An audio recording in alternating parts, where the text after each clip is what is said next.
todas as tribos, povos e raças, muitos virão te louvar. Tantas culturas, línguas e nações, no tempo e no espaço, virão te adorar. Bendito seja sempre o Cordeiro, Filho de Deus, Raiz de Davi. Bendito seja seu santo nome, Cristo Jesus presente aqui.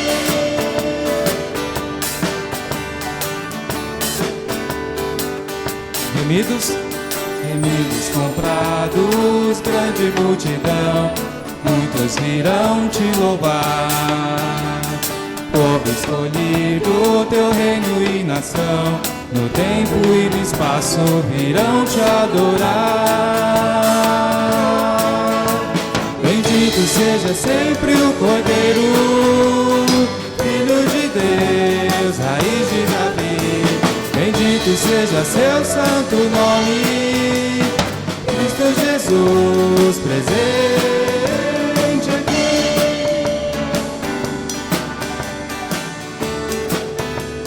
E a nós só nos cabe tudo dedicar, oferta suave ao Senhor. Dons e talentos queremos consagrar, e a vida no teu altar, pra teu louvor. Bendito seja sempre o Cordeiro, Filho de Deus, Raiz de Davi.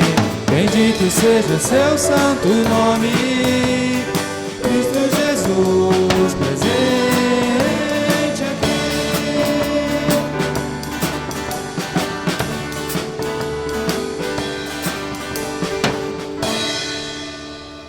Amém. Amém. Bom dia a todos. Convido toda a igreja a curvar sua cabeça, nós vamos orar. Dando início ao nosso culto, orarei com base no Salmo 119, nos versículos 9 em diante. Oremos. Senhor Deus, nós nos colocamos juntos diante do Senhor em adoração, querendo ouvir a Tua voz, porque entendemos que só podemos guardar puro o nosso caminho se o observarmos de acordo com a Sua palavra. Queremos buscar o Senhor de todo o coração. O nosso desejo é que o Senhor não permita que nos desviemos dos Teus mandamentos. Queremos guardar a Tua palavra no coração, para não pecarmos contra Ti. Bendito és Tu, Senhor. Ensina para todos nós os Teus decretos. Com os lábios nós temos falado tudo o que sai da Tua boca. E nós queremos, Senhor, que realmente a nossa alegria seja maior com a Tua palavra do que com todas as riquezas. Queremos meditar naquilo que o Senhor diz e queremos ter respeito aos Teus caminhos, às Tuas veredas. Queremos ter prazer nos Teus decretos, Senhor, para não esquecermos da Tua palavra. Então, usa ela nessa manhã para se apresentar a nós e para desafiar o nosso coração. Senhor, oramos em nome de Jesus. Amém. Chama à frente o irmão João Batista para fazer a leitura da palavra.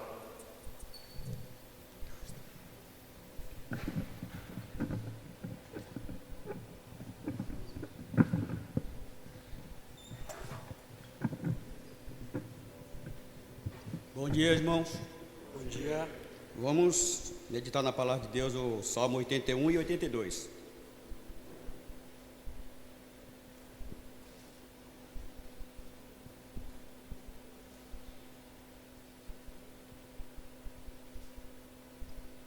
Todos acharam?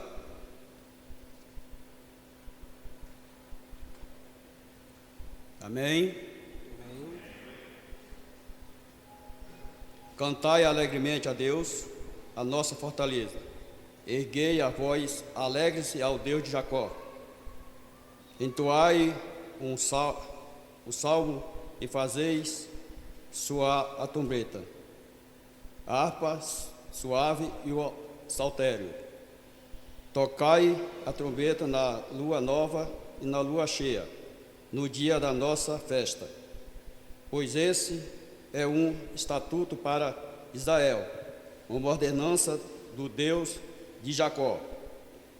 Ele ordenou como a lei a José, quando atacou a terra do Egito. Eu ouvi uma voz que não conhecia, dizendo: livrei o peso do seu ombro, a sua mão ficaram livre do cesto.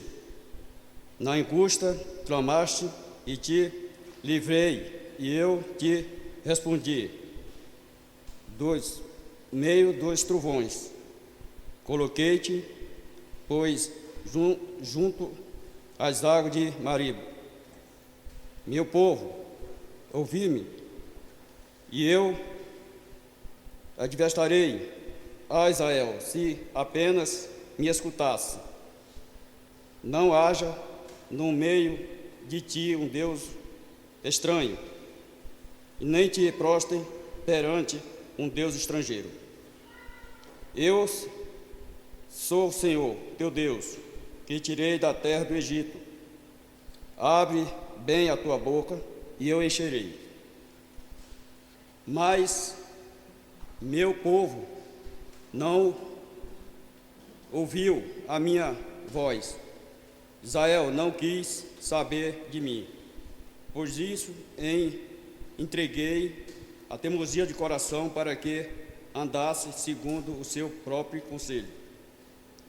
Se o meu povo me escutasse, se Israel andasse nos meus caminhos.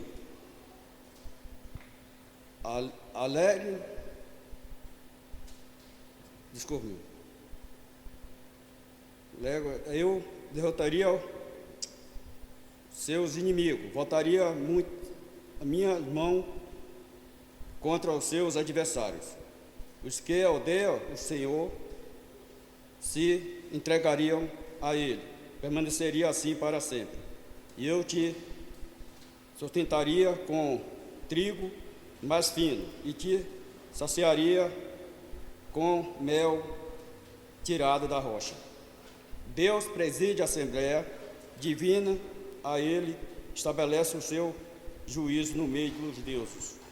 Até quando julgareis injustamente, favorecerei os ímpios, fazei justiça ao pobre e ao órfão.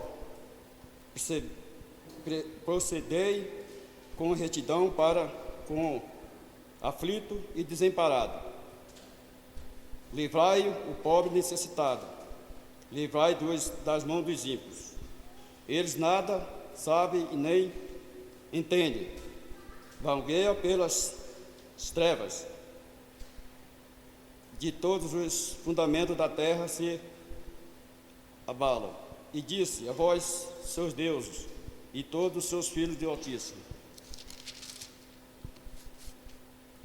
Todavia, como homem morrereis, como qualquer dos príncipes caireis.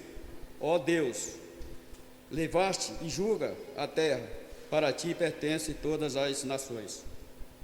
Amém? Amém.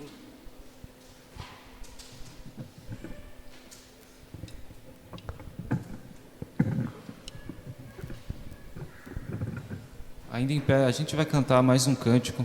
Antes eu gostaria de ler um texto que fica em Êxodo 20.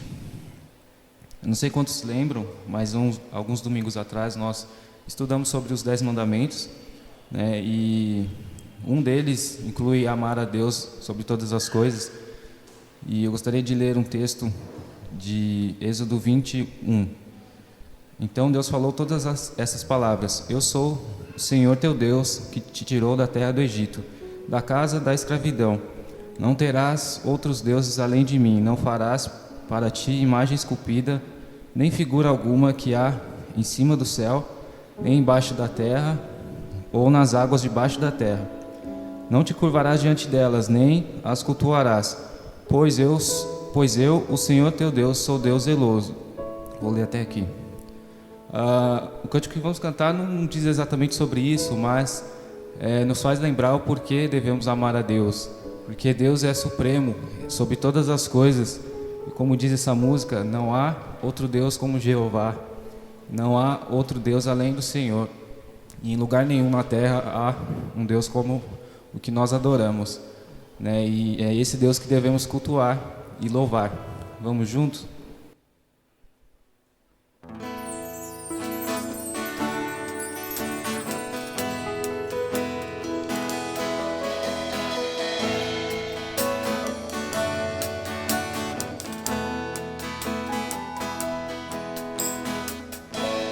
Deus supremo és, soberano em glória, és incomparável, maravilhoso em sua formosura. Deus supremo és, Deus supremo és, soberano em glória, és incomparável, maravilhoso em sua majestade.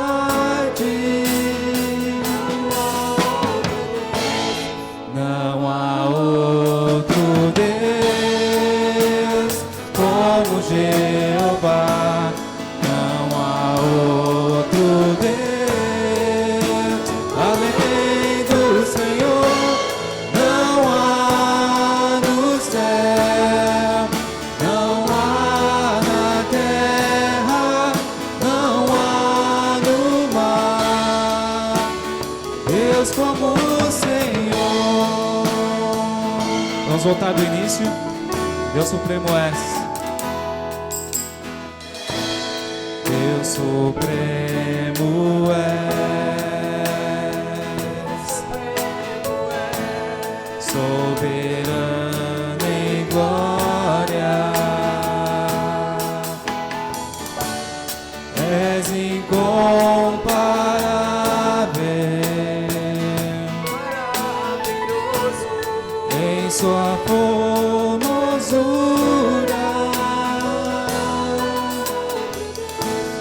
Deus supremo és, soberano em glória, és incomparável, maravilhoso em sua majestade.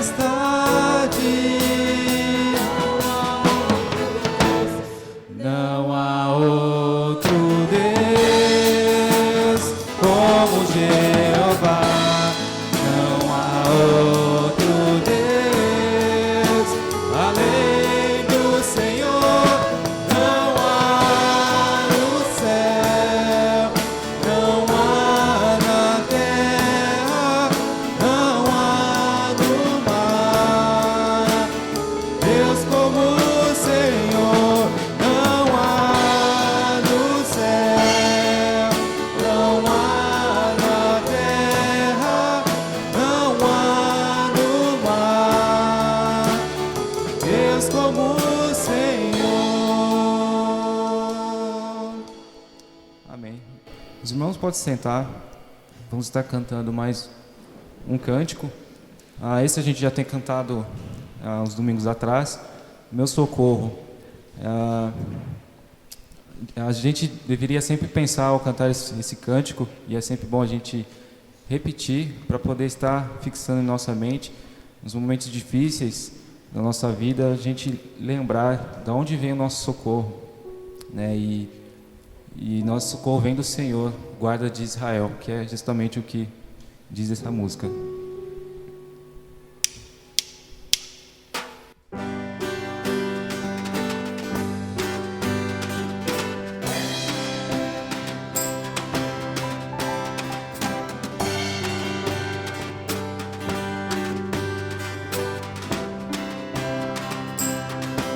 os olhos, elevo os olhos para os montes, de onde meu socorro vem. Meu socorro vem. Elevo os olhos para os montes, de onde meu socorro vem. Meu socorro vem, meu socorro vem, meu socorro vem do Senhor. Que fez o céu e a terra, meu socorro vem, meu socorro vem do Senhor. Que fez o céu e a terra.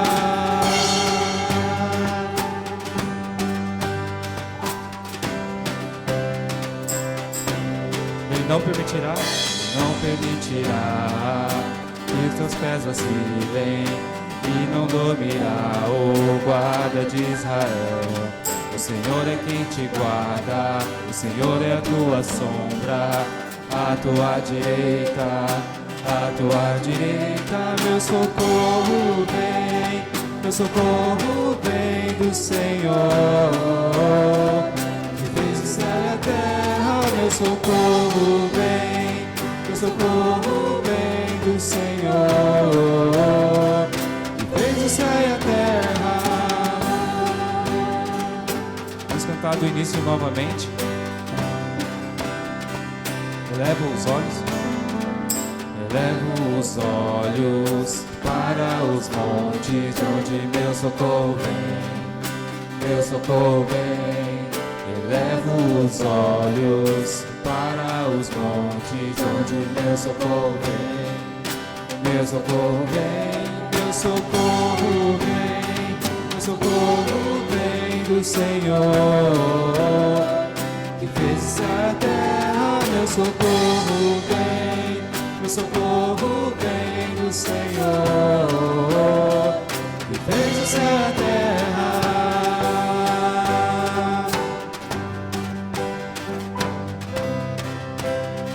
Ele não permitirá que os teus pés vacilem e não dormirá o guarda de Israel.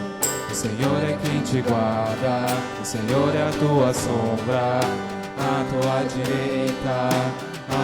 direita, meu socorro vem do Senhor. Que fez o céu e a terra, meu socorro vem do Senhor. Que fez o céu e a terra.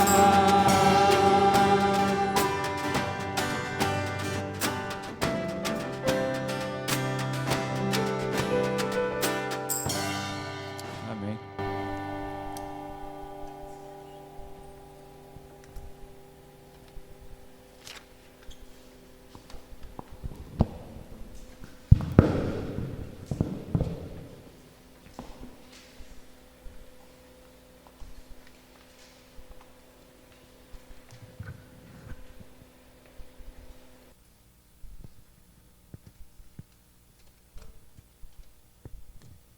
Bom dia, que bom poder a gente mais uma vez, mais um domingo, poder adorar o Senhor. Claro que cada um na sua casa fez isso durante a semana, mas hoje estamos juntos, nesse domingo, pela manhã, juntos, para adorar o nosso Deus. Temos visitante aqui, né? Tem um pessoal ali que pelo menos não é familiar ao rosto. A máscara então, ninguém consegue identificar ninguém. Qual o nome?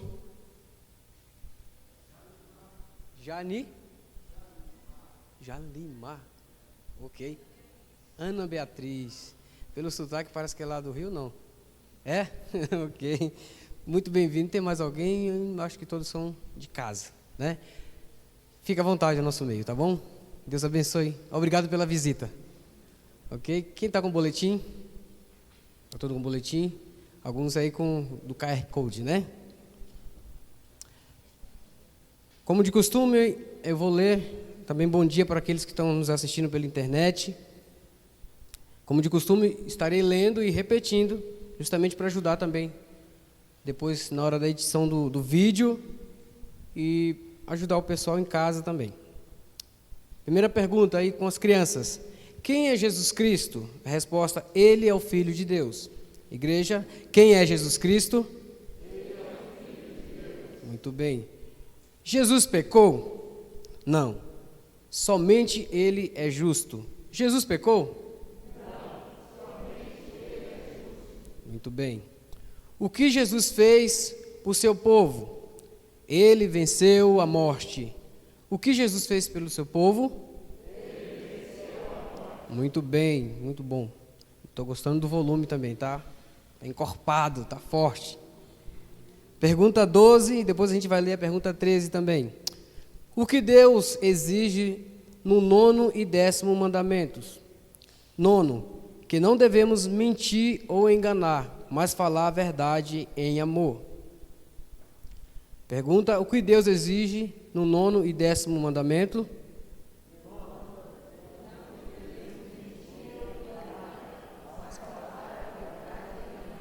Muito bem. 10º, que devemos nos contentar sem invejar ninguém, nem nos ressentimos no que Deus dá aos outros ou a nós. 10º,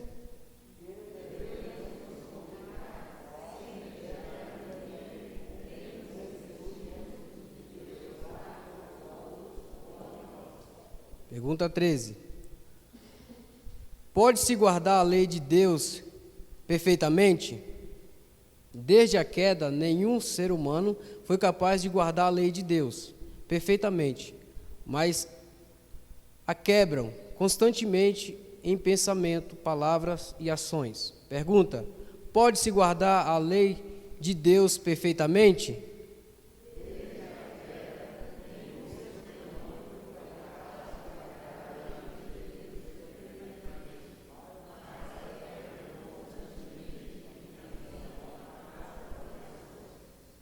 Muito bem.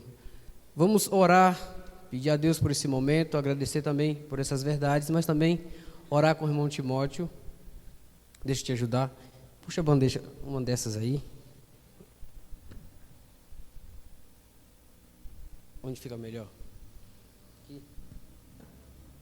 Vamos orar? Vamos agradecer a Deus por esse momento maravilhoso. E aproveite bastante, porque o que está sendo dito é bíblico, certo? Aquilo que você sentir que vem do coração apenas do Timóteo, tente avaliar. Mas o que é da palavra de Deus, agradeça ao Senhor. Porque somos pecadores e falhamos, não é, meu irmão? Mas a palavra de Deus, ela não erra, certo? Ela é correta. Então, aproveite esse momento, usufrua desse momento maravilhoso. Pergunte. Se você tem dúvida, pergunte. Talvez ele não tenha todas as respostas, mas ele vai tentar ajudar o irmão no que for possível. Amém? Vamos orar. Querido Pai, obrigado, porque o Senhor é belo, o Senhor é majestoso, o Senhor gosta daquilo que é perfeito, mas o Senhor muito sabe aquilo também que a gente acabou de falar, que não conseguimos cumprir todos os mandamentos perfeitamente, corretamente, da forma bonita como o Senhor quer. O Senhor muito sabe disso. E é por isso que, graças ao Teu Filho Jesus Cristo, por causa dele, digamos que a gente consegue cumprir, por causa da misericórdia de Jesus Cristo. Obrigado por essa verdade. E somos felizes em saber que essa misericórdia nos alcançou e só somos dignos, só somos perfeitos ou só conseguimos cumprir os mandamentos graças ao Senhor, meu Pai. Com dificuldades, muitos de nós busca essa perfeição, mas não conseguimos. Mas o Senhor Jesus Cristo nos faz perfeito diante do nosso Senhor.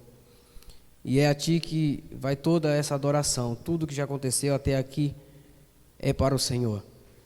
Imploramos a Ti que, por favor, assim como o Senhor já tem usado, continue usando a vida do Timóteo para falar aos nossos corações, para nos desafiar a cumprir os Teus mandamentos.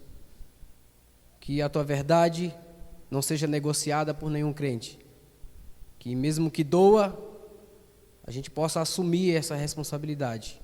A responsabilidade de procurar viver a verdade, procurar viver as Tuas ordenanças. Graças Te damos, Senhor. E é a Ti que vai toda a nossa adoração. Fica conosco, Pai. e nos ajude a compreender a Tua mensagem. Em nome do Teu amado Filho Jesus Cristo é que oramos agradecidos. Amém. Obrigado, Gil.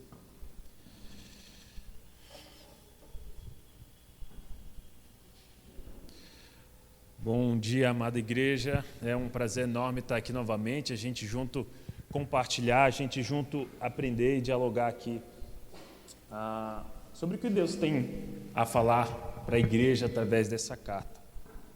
Deixa eu ajeitar aqui.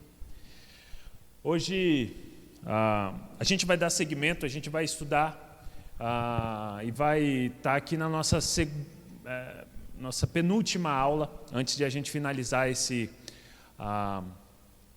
tempo reservado para estudar a carta de Filemon. Já a gente vai ter a projeção do nosso estudo. E obrigado. Hoje a gente vai falar sobre alguns pontos, seguindo na exposição da carta, mas coisas que mexem muito sobre algo que está em todas as pessoas e é um desafio em todas as partes do mundo para qualquer pessoa, seja cristão ou não. É sobre a visão de mundo. Como a visão de mundo é a forma que você enxerga as circunstâncias da sua vida, os motivos dela. A própria atuação de Deus muda substancialmente a forma como você vai seguir a sua vida adiante.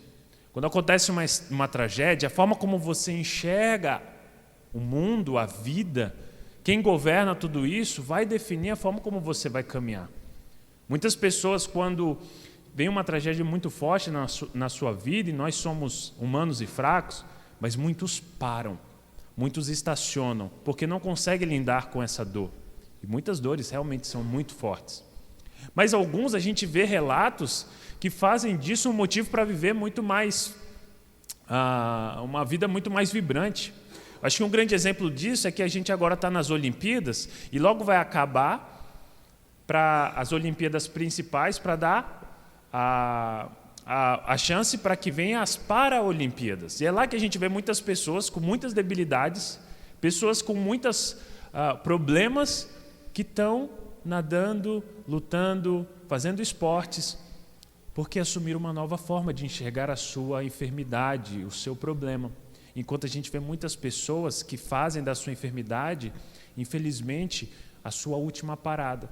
Eu não estou aqui para julgar, eu não sei o que é isso, mas é interessante ver como a forma como ela enxerga as coisas define como ela vai seguir, ou não. E como cristãos, a gente tem que ter plena noção que a forma como a gente enxerga a nossa salvação em Cristo e o que temos nele vai definir a nossa caminhada e como a gente atravessa.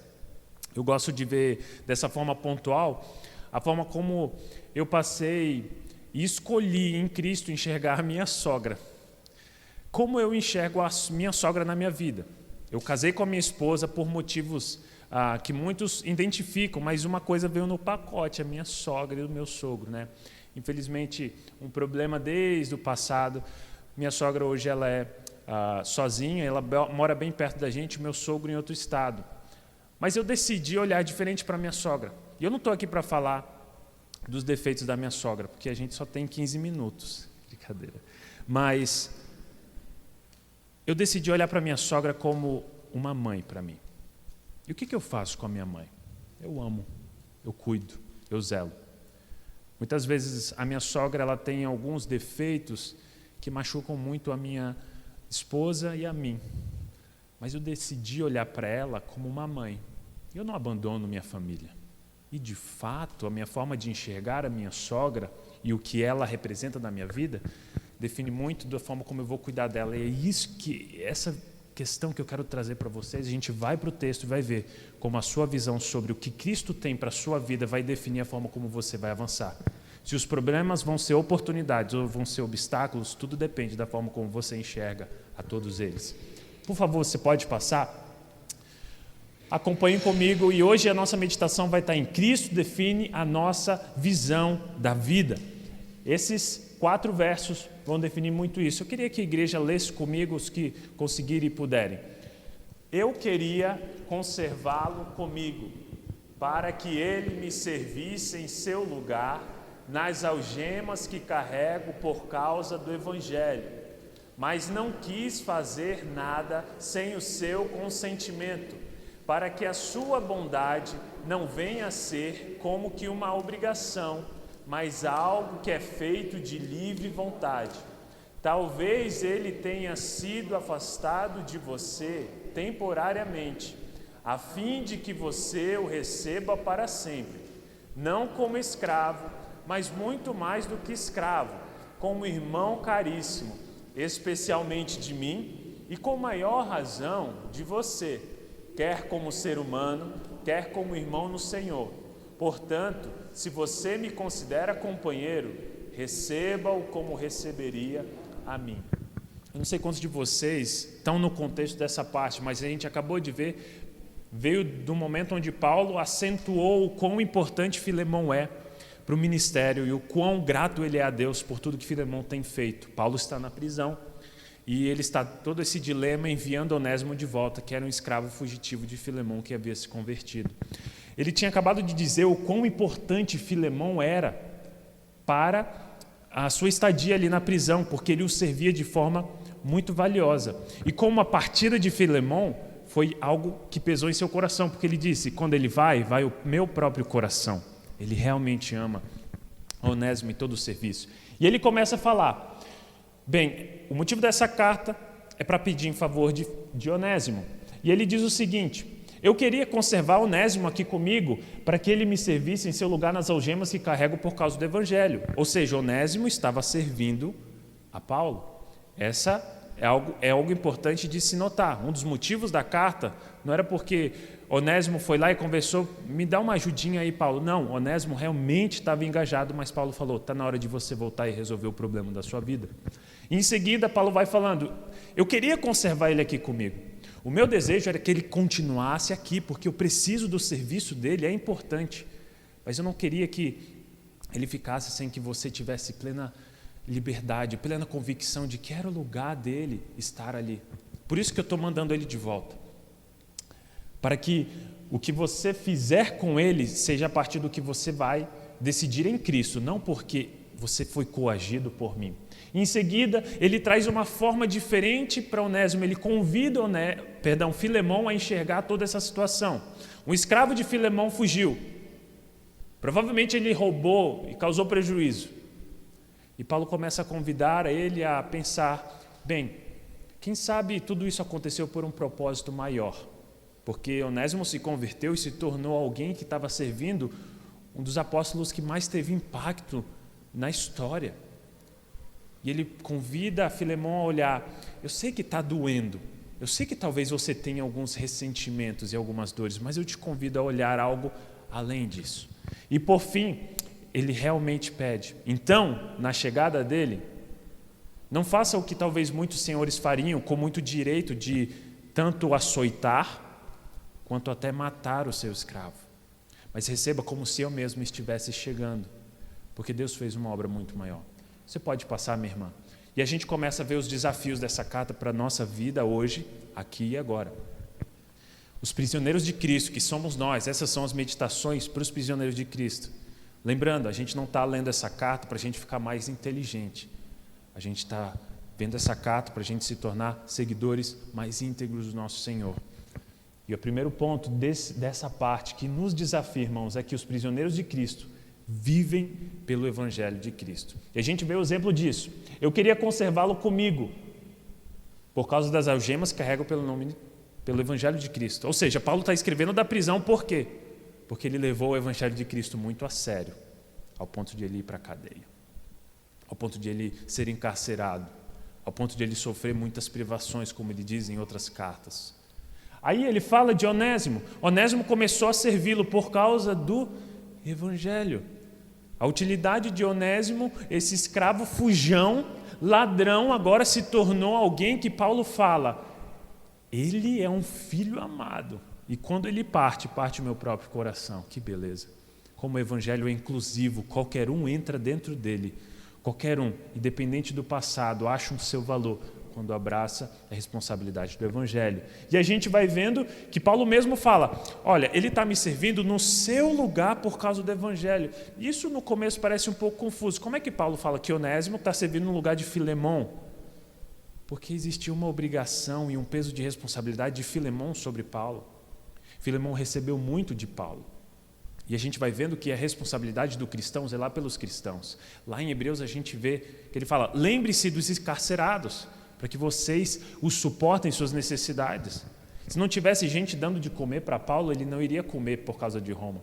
Ele não ia tomar banho, ele não ia ter suas necessidades, lembrando que Paulo já era velho. Então Onésimo estava fazendo uma tarefa que a igreja devia dar assistência a ele. E Filemão, que foi considerado um cooperador do evangelho, tinha uma responsabilidade maior sobre a assistência de Paulo. E agora, olha que ironia, o escravo que deixou uma dívida com Filemão, agora está endividando Filemão porque está servindo no lugar de Filemão. Tudo por causa do evangelho de Cristo. Isso é belo, irmão. Quando a gente olha para o que o evangelho faz nas nossas vidas, e a gente enxerga tudo o que a gente pode ser no evangelho, tudo muda. E eu quero que vocês vejam que Paulo então fala no final: se você me considera seu companheiro, receba-o como receberia a mim. Receba esse ladrão, receba esse fujão, que agora se tornou seu irmão. Não só a vida de Onésimo mudou, mas a perspectiva de Filemão deveria mudar.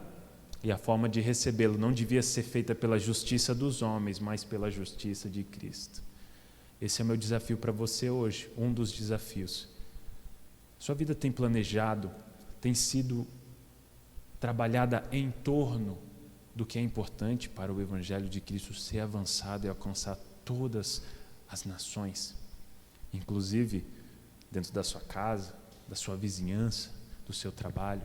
A gente vê 3 personagens principais nessa carta: Paulo, Onésimo e Filemão. E todos os 3 estavam plenamente engajados com o Evangelho de Cristo.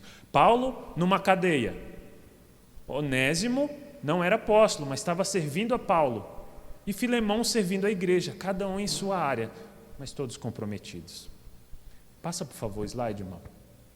O segundo desafio que a gente vê a comprovação dessa ideia de viver pelo Evangelho no nosso próprio Senhor Jesus Cristo. Em Mateus 10:40 fala: quem recebe vocês, é a mim que recebe. Quando ele manda os seus discípulos, o primeiro envio que ele dá, acho que é aos 40 discípulos, ele fala: quem receber a vocês vai estar recebendo a mim, e quem recebe a mim, recebe aquele que me enviou, que foi o próprio Pai. Todos os que zelam pelos servos de Deus estão, na verdade, zelando pelo próprio Cristo. É por isso que tudo que a gente faz por Ele, porque no fim, a vida que a gente vive agora nele. As nossas motivações, os nossos motivos. E a gente vê essa ideia de novo quando Paulo fala lá em Coríntios: tudo faço por causa do Evangelho, para também ser participante dele.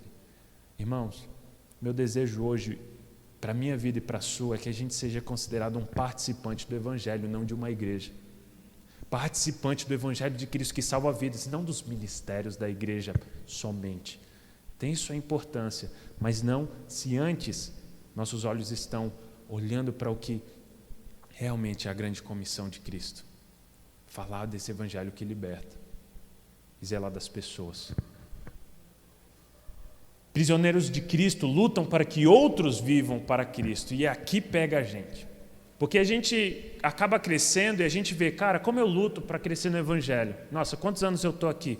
Nossa, você trouxe aqui Filemão, acho que eu já li Filemão, mas eu nunca tinha visto essas coisas.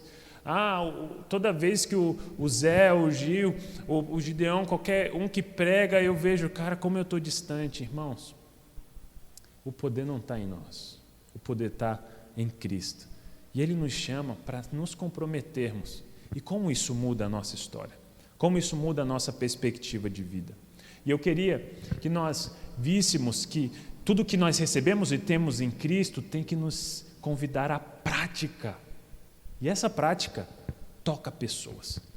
Paulo fala: eu não quis fazer nada sem o seu consentimento, para que a sua bondade não venha a ser como que uma obrigação, mas algo que é feito de livre vontade. Para mim, essa é uma das partes mais bonitas que falam sobre o coração de Paulo. Nos versículos anteriores, a gente viu que ele falou: apesar de eu ter plena liberdade em Cristo para fazer e para mandar você fazer o que você deve fazer, eu vou pedir em nome do amor. E a gente viu como os servos de Cristo vivem pela liberdade, não pela obrigação ou pelo medo. E ele fala que você deve cuidar dele. Mas eu não quis que a sua adoração a Cristo, quando olhar esse Onésimo vindo, e você adorar a Cristo com um perdão, com um beijo e um abraço, dizendo que ele é seu irmão, que está tudo perdoado, eu não quero que isso seja feito só porque eu escrevi e mandei. Também não quero escrever essa carta e falar o seguinte: Onésimo está aqui, ele está me ajudando. O Evangelho de Cristo está avançando. Perdoa ele. Um beijo e um abraço. Paulo queria que em pessoa Onésimo fosse. E o serviço e o amor de Filemon se tornasse pleno para a glória de Jesus Cristo, não pela intervenção de Paulo. Essa é uma tarefa muito dura. Eu sou marido e sou pai. E quantas vezes eu penso e falo, eu preciso liderar minha casa no Evangelho. Mas quantas vezes eu não consigo ter a paciência, ter o coração de servo, de esperar o tempo de eles perceberem, de persistir em amor. Como eu quero, às vezes, olhar para minha esposa e falar: amor, o que você está fazendo? Falando isso, assistindo isso, não sei o quê. E que hipocrisia, quem eu sou? Eu preciso ser como um instrumento para que ela chegue a Cristo. E como liderança, às vezes, é um desafio você olhar para a pessoa, às vezes, andando num caminho torto e não querer intervir para que ela logo mude. Mas nós somos servos de Cristo e é Cristo que tem que ser o maior alvo dessa pessoa. Quantas pessoas estão tanto tempo na igreja, mas não tomaram uma decisão pessoal por Cristo? Porque estão sempre sendo tratadas pela lei, pela obrigação, pelo peso. Irmão, a gente está aqui por Cristo. E se isso não motiva você ou a mim, o que mais deve motivar? Amar, servir, sofrer. Tem que ser por Cristo. E eu vejo esse coração de Paulo plenamente realizado. Você pode passar, irmã, por favor? E a gente vê nesses versos aqui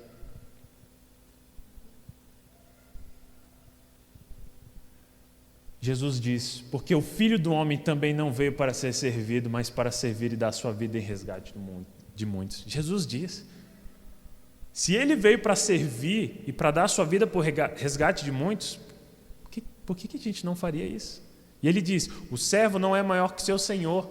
Irmãos, que privilégio a gente tem de olhar a nossa vida como um alvo de serviço. E Paulo fala isso em outra carta, em Colossenses fala: tudo o que fizerem, façam de todo o coração, como para o Senhor e não para as pessoas, sabendo que receberão do Senhor a recompensa da herança. É a Cristo o Senhor que vocês estão servindo. Essa parte deixa bem claro, é a Cristo que vocês servem, não é a pessoas. Vocês vão servir as pessoas, mas olhando para Cristo, e essa é a liberdade de vocês. Não importa se elas não dizem obrigado, não importa se é duro ou árduo, vocês fazem para Cristo, isso é suficiente. Pode passar, irmã, por favor. Já.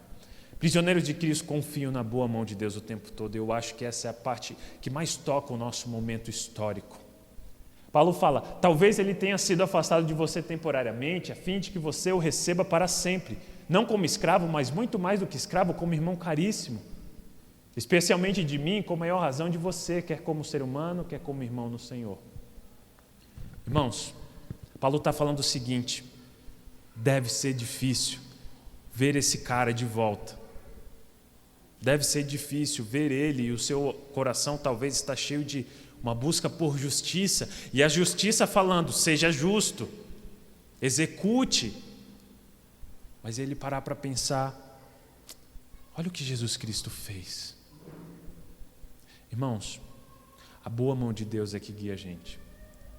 E essa tem que ser a nossa visão. A pandemia trouxe muitos desafios, mas quem sabe todas essas tragédias não são a oportunidade de a gente começar a enxergar para coisas que a gente não via antes. Paulo convida Filemon a fazer isso.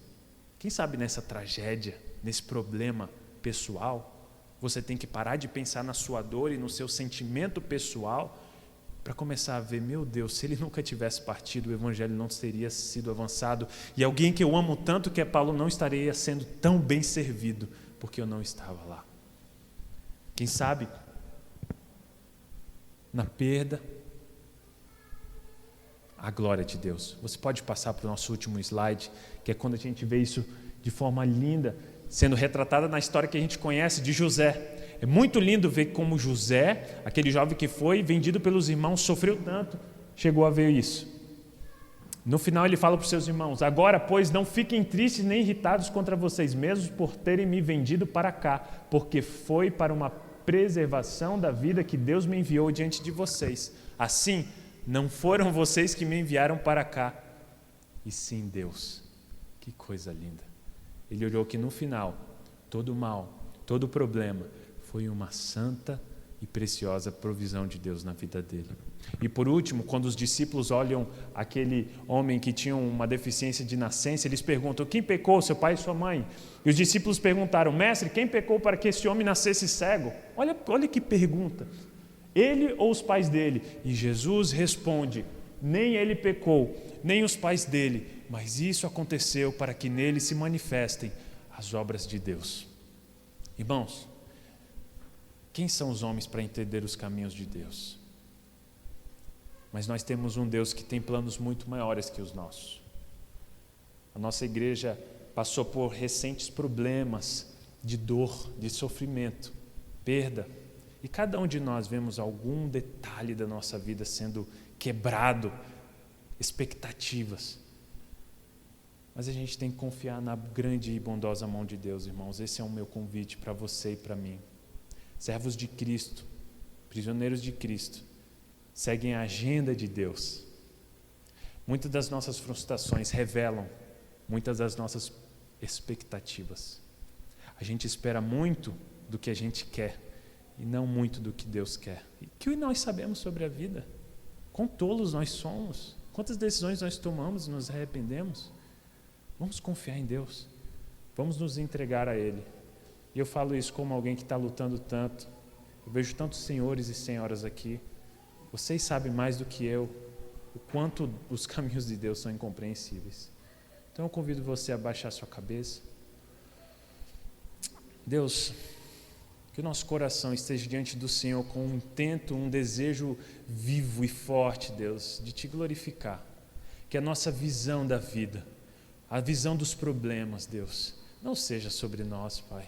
Como é difícil, porque a gente é tão egoísta, Deus. A gente faz planos, a gente luta, a gente constrói, e de repente vem algo ou alguém e tira aquilo de nós. De repente vem alguém e começa a ser um problema na nossa vida. Tem um vizinho, um irmão, um esposo, uma esposa, alguém, um chefe do trabalho, alguém no meio da rua, faz algo e muda tudo e a gente vê egoísmo, mas o Senhor nos convida a enxergar o Evangelho na frente dos nossos olhos, Deus, e ver oportunidades de mostrar Cristo, de ver além, de enxergar o que não se pode ver senão com os olhos da fé, Deus. Isso só quem pode fazer é quem está algemado a Cristo e busca intensamente viver para a honra e glória do Seu nome. Pai, que essa igreja seja marcada por prisioneiros de Cristo. Pessoas que, quando perguntadas sobre o porquê fazem o que fazem, só têm a responder: porque eu não tenho mais o que fazer senão a servir a Jesus Cristo, e é isso que Ele quer de mim. Que o nosso verdadeiro cristianismo seja fundamentado no amor a esse Jesus, que vale tudo nesse mundo onde tudo passa. Em nome de Jesus, te rogamos e agradecidos estamos pela Tua graça que nos incentiva, de que nos faz ver e saber que em Ti nós temos novas formas e vitoriosas formas de viver. Assim te agradecemos, porque o Senhor é bom o tempo todo. Amém, Pai. Amém. Obrigado, Timóteo. Antes do nosso intervalo, nós vamos fazer uma breve recapitulação daquilo que... Pode deixar. Obrigado. Daquilo que nós... Só que eu vou ter que abaixar isso aqui, porque o Timóteo é muito alto. Uma breve recapitulação daquilo que nós temos refletido a respeito da vida da igreja, a definição de igreja. E Timóteo, nos 2 últimos domingos, apresentou para nós uma bela explicação do que é discipulado. E, em especial, na última aula, foi muito claro sobre como fazer. E nós temos orado para que isso saia daqui, do púlpito, da teoria, e comece a correr no sangue da igreja, no dia a dia. Então, o que eu vou fazer agora esses 10 minutinhos antes do nosso intervalo, é deixar com que vocês se lembrem, recapitulem aquilo que vocês já sabem. E na segunda parte nós vamos tratar um pouco mais dessa prática de andar lado a lado uns com os outros. Tá? O tema da reflexão hoje é o discipulado e o aconselhamento bíblico, qual a dinâmica entre os dois. Eu não sei se vocês já ouviram falar a respeito de aconselhamento bíblico. Nós já tivemos, eu acho que uma outra aula de EBD aqui falando sobre isso. Na segunda parte vamos falar um pouquinho mais sobre. Tá? Nessa primeira, sobre discipulado. Pode passar o slide aí, Tiffany. O que é discipulado? Temos 5 perguntas aí e eu queria ouvir de vocês. Tá? Antes de ouvi-los, o Carlinhos vai estar com o microfone para que você possa se manifestar. Vamos abrir Mateus capítulo 28.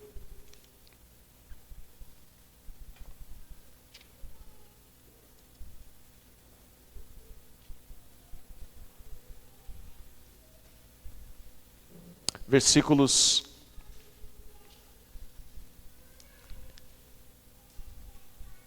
18 a 20. Mateus 28, de 18 a 20. Quem pode ler para nós, por favor? Gil?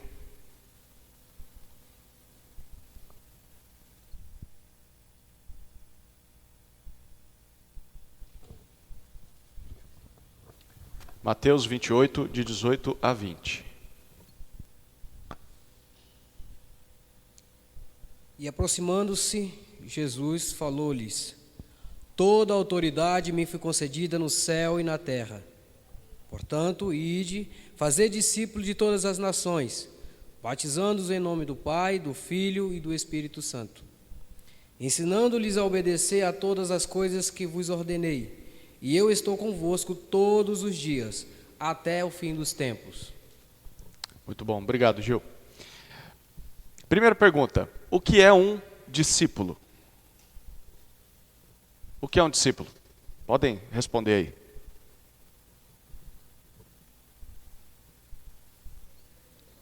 Um seguidor de Jesus?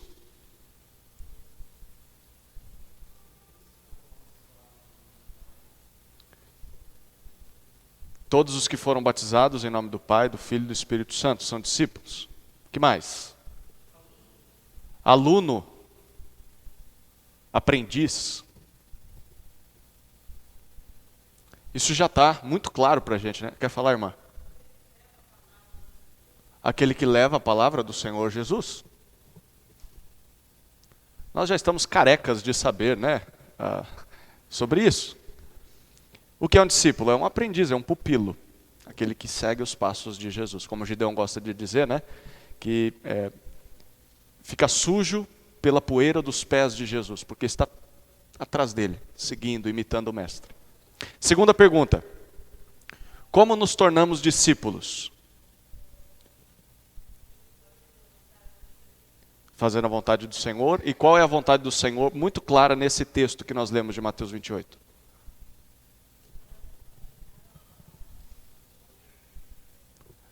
Esse é o trabalho dos discípulos, mas como nós nos tornamos discípulos antes de ter esse trabalho? Seguindo a Jesus. O texto deixa claro qual é esse início do seguir a Jesus.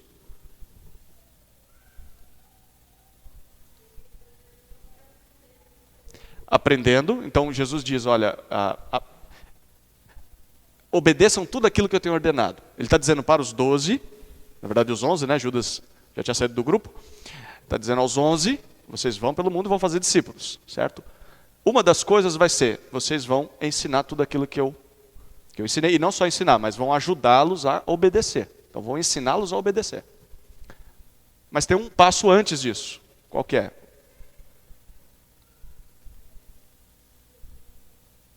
Servir ao Senhor está incluído aí, mas olha para o texto. Obedecendo, não. Obedecendo é o segundo que a irmã Ivone falou. Está claro no texto. Ide por todo mundo, fazer discípulos, batizando, quem foi que disse? Eu vou dar um abraço, é minha esposa, então eu vou dar um abraço mesmo. Batizando, então você se torna um discípulo fazendo a primeira coisa que Jesus fez no ministério público, né? O batismo. Então isso é uma identificação com Ele e após esse passo, você obedece tudo que Ele mandou. O próprio batismo já é uma obediência, enfim. Mas discípulos são feitos assim, são batizados em nome do Senhor Jesus e caminham obedecendo a Ele. Certo? Terceira pergunta. O que um discípulo deve fazer com base nesse texto que nós lemos?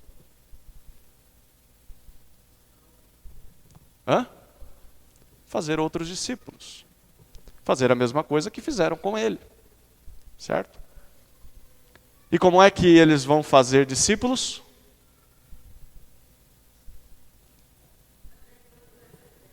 Pregando o evangelho, certo? O que mais? Ensinando, porque o texto deixa claro. Batizando.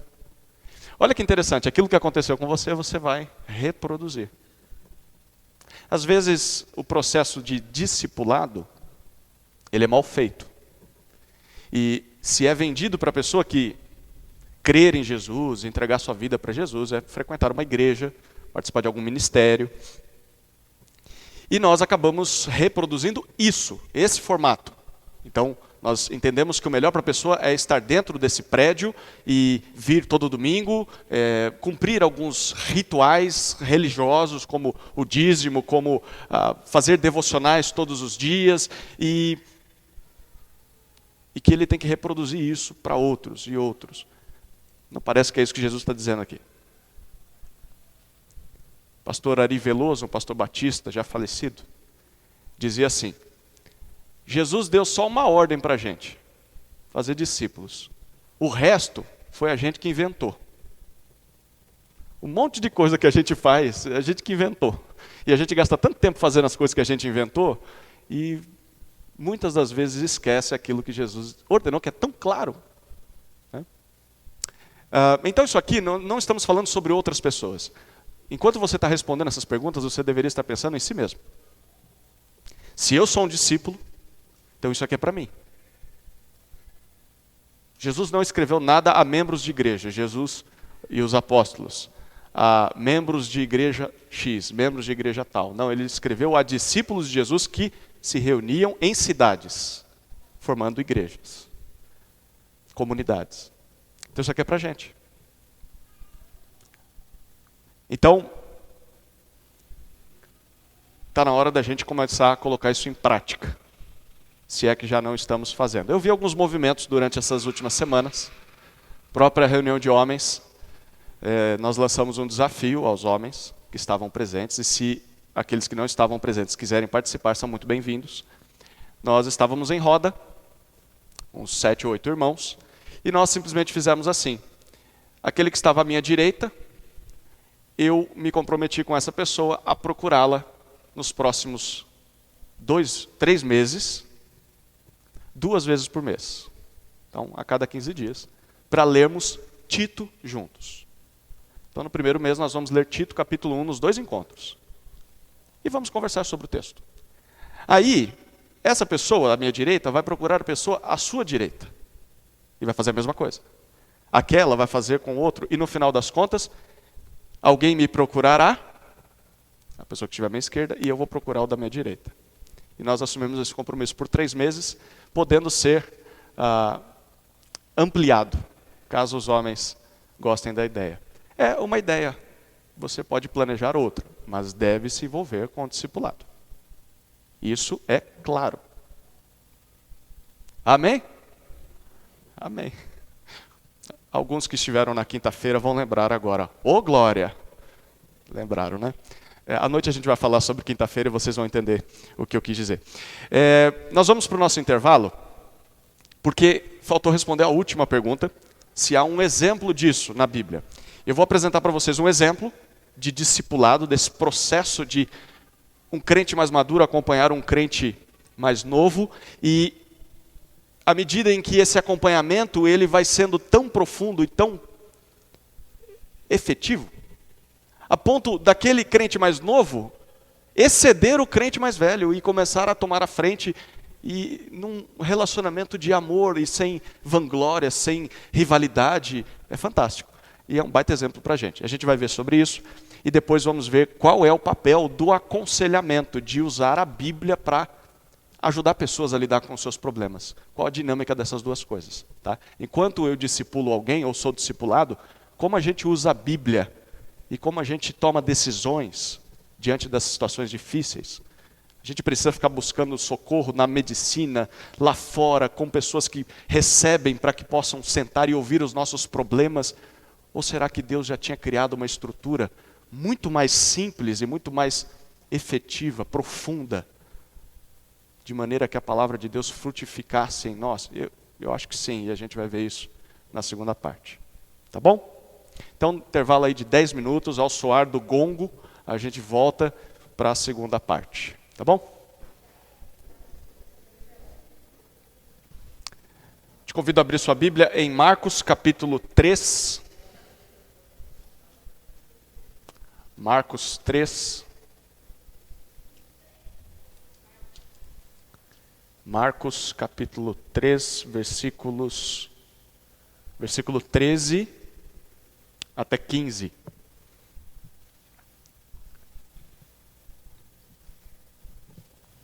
Marcos 3, de 13 a 15. Como fazer discípulos? Tem um exemplo aí do próprio mestre. O supremo exemplo. Marcos 13, de 13 a 15. Quem pode ler para nós, por favor? Irmã Ivone. Está chegando o microfone, irmã. Enquanto ela faz a leitura, e você vai acompanhando, de 13 a 15. Enquanto ela vai fazendo a leitura, você vai acompanhando aí, tente identificar quais os verbos de ação, o que Jesus fez em relação aos discípulos. Como ele fez discípulos aí nesse processo, tá bom? Jesus subiu a um monte e chamou a si aqueles que ele quis, os quais vieram para junto dele. Escolheu 12, designando-os como apóstolos, para que estivesse com ele, os enviasse a pregar, e tivesse autoridade para expulsar demônios. Ótimo. Esses são os 12 até aqui, até aí, até o 15. Obrigado, irmã. Perceba, Jesus subiu ao monte e, depois de orar, ele faz algo. O que ele faz? Chama, ele escolhe. Havia muitos que o seguiam, mas ele escolheu 12. Provavelmente era sobre isso que ele estava orando. É por isso que ele subiu ao monte. Então, a gente aprende com Jesus que fazer discípulos envolve escolher alguém. Não dá para fazer discipulado com todo mundo. Você tem que escolher pelo menos alguém. Jesus escolheu. Segunda coisa que ele faz com esses homens.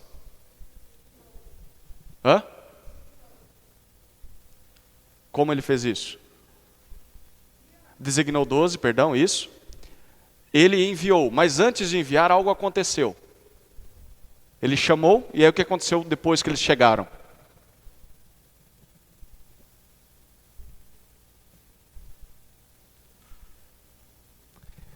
Ele os chamou para que estivessem com ele. Percebe isso? Estar junto dele, observá-lo, aprender dele, fazer junto as coisas. Fazer discípulos envolve não só escolher alguém, mas escolher alguém para estar junto. E nesse estar junto, comunicar quem Jesus é para a pessoa. Ser exemplo. Fazer tudo aquilo que a gente falou na primeira parte, né? Ensinar as coisas que Jesus ordenou. Pelo exemplo, principalmente. E aí tem o terceiro passo, que foi o que a Solange destacou, que é qual? Depois que ele chama, está com eles, o que ele faz? Envia.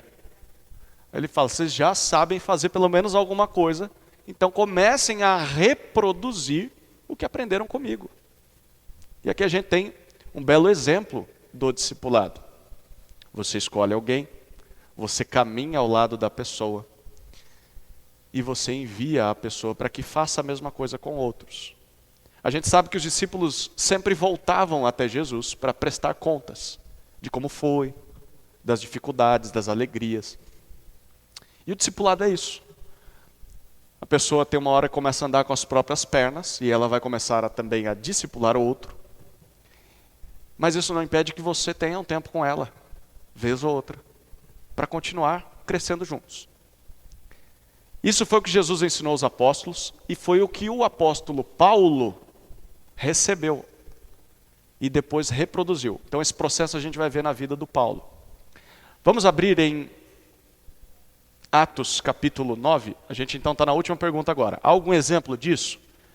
Prático? Tem um baita exemplo que é o da vida de Paulo. Atos capítulo 9.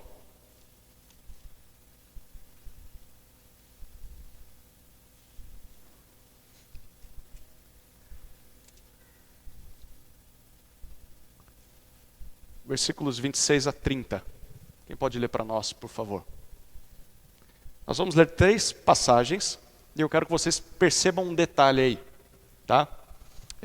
Principalmente quando os nomes aparecem. Tenham bastante atenção, tá? Atos 9, de 26 a 30, o Nascimento lerá para nós. Paulo foi para Jerusalém e tentou juntar-se aos seguidores de Jesus. Porém, todos tinham medo dele, porque não acreditavam que ele também era seguidor de Jesus. Então Barnabé veio ajudá-lo e o apresentou aos apóstolos. E lhes contou como Saulo tinha visto o Senhor no caminho e como o Senhor havia falado com ele. Barnabé também contou como em Damasco Saulo, pelo poder do nome de Jesus, havia anunciado corajosamente o Evangelho. Depois disso, Saulo ficou com eles, andando por toda parte em Jerusalém, e pelo poder do nome do Senhor, ele anunciava corajosamente o Evangelho. Ele também discutia com os judeus que tinham sido criados fora da terra de Israel, mas eles procuravam um jeito de matá-lo. Quando os irmãos souberam disso, levaram Saulo até a cidade de Cesareia e depois o mandaram para a cidade de Tarso. Muito bom. Agora o capítulo 11, versículos 25 e 26. Outra pessoa, outro irmão ou irmã pode ler para a gente, por favor? Atos 11, 25 e 26. A Érica. 11, 25 e 26.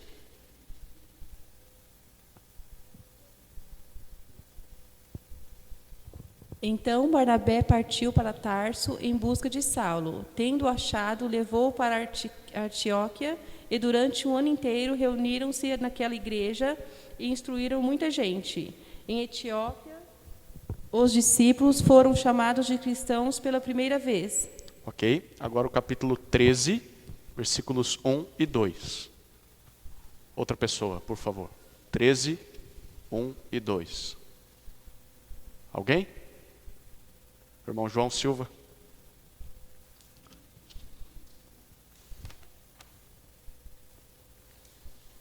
Segura. E na igreja que estava em Antioquia, havia alguns profetas e doutores, a saber, Barnabé, Simão, chamado Níger, e Lúcio Cirineu, e Manaé, que foram criados com Herodes. E servindo ao Senhor e jejuando, disse o Espírito Santo: apartar-me Barnabé e Saulo para a obra que os tenho chamado. Muito bom. O nome de Saulo está presente. Saulo a gente sabe que é Paulo. Saulo é o nome hebreu dele. Paulo é o nome grego. Naquela época o pessoal tinha 2 nomes assim, dependendo da região onde eles estavam, eles usavam um nome diferente. Mas é o mesmo personagem. Saulo é aquele que começou a perseguir a igreja. E o Senhor aparece para ele, as escamas caem dos olhos e ele percebe que, na verdade, Jesus é o Messias. Então ele para de perseguir a igreja e agora se torna parte da igreja e começa a pregar que Jesus é o Messias. Aí ele começa a pregar lá em Jerusalém, vai até Jerusalém. O que acontece lá? Os judeus aceitam? Não, pessoal, primeiro que a igreja não quer receber ele, segundo que os judeus não estão entendendo nada. Quem que aparece para defender Saulo? Barnabé. Esse Barnabé deve ter um abraço gostoso, né? Caloroso. O Barnabé aparece, aperta Saulo aqui e diz, gente, ele se converteu mesmo. E ele faz com que Saulo seja recebido pela igreja. Saulo começa a pregar, e aí os judeus não suportam mais, os de fora, né? E aí querem matar Saulo. Então ele foge para Tarso, que é a terrinha dele lá. Aí um tempo passa, o evangelho chega na cidade de Antioquia, e Barnabé vai ver o que está acontecendo lá. Aí ele lembra de alguém que vai ser muito útil naquele ministério. Quem é? Saulo. E ele sabe onde Saulo está, em Tarso. Ele vai até Tarso, traz Saulo e começa a trabalhar com Saulo junto ali. Capítulo 13 mostra isso para nós. Uma lista dos possíveis líderes da igreja em Antioquia. Quem é o primeiro a ser citado no capítulo 13, versículo 1? Barnabé. Sempre na leitura do Novo Testamento, a escrita grega era assim, aquilo que é mais importante sempre vem primeiro. O verbo mais importante, a pessoa mais importante na história. Se Barnabé está no início da lista, provavelmente é porque encabeçava o trabalho ali em Antioquia. E aí, o último nome da lista quem é? Saulo. Saulo está aprendendo. E quem está acompanhando ele? Quem está acompanhando Saulo? Barnabé. Só que aí a narrativa continua. E quando a gente chega nessa viagem missionária, o Espírito Santo quer levá-los, e ele diz, eu quero os dois. Quero, de novo, quem em primeiro lugar? Barnabé. E o Saulo vai ser companheiro dele, assistente. E eles vão para a viagem missionária. Ainda no capítulo 13, lá no versículo 43, olha a guinada, a mudança que nós percebemos na leitura. 13, 43. Quem pode ler para nós?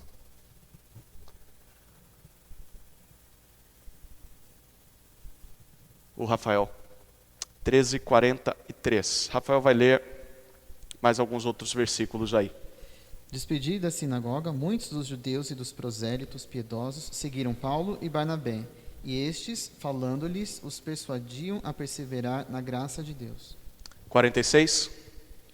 Então Paulo e Barnabé, falando ousadamente, disseram, cumpria que a vós outros, em primeiro lugar, fosse pregada a palavra de Deus, mas posto que a rejeitais e a vós mesmos que julgais indignos da vida eterna, eis aí que nos volvemos para os gentios. 50.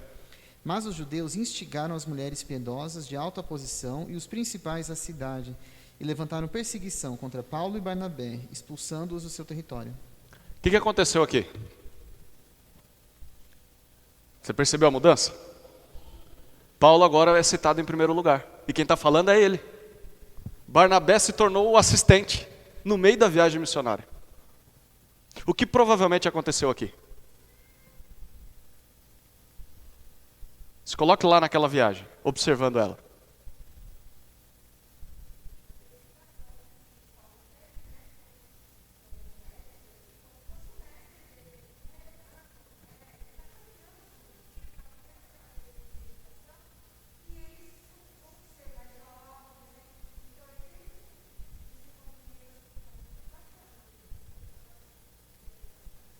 Fantástico.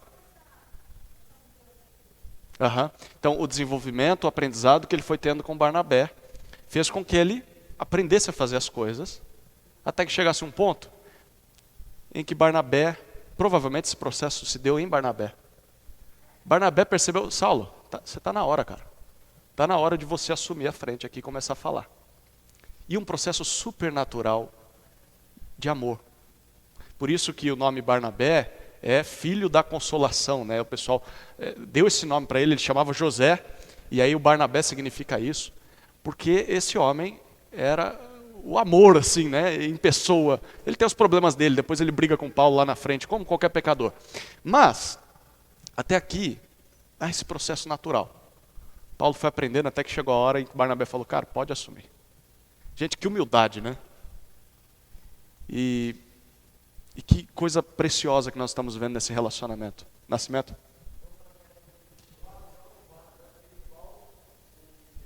Exato. Paulo foi um discípulo de Barnabé até que chegou a hora em que ele assumiu. E aí a gente sabe o que acontece quando Paulo já é desenvolvido nesse sentido, ele aprendeu. E olha o que ele faz no capítulo 16.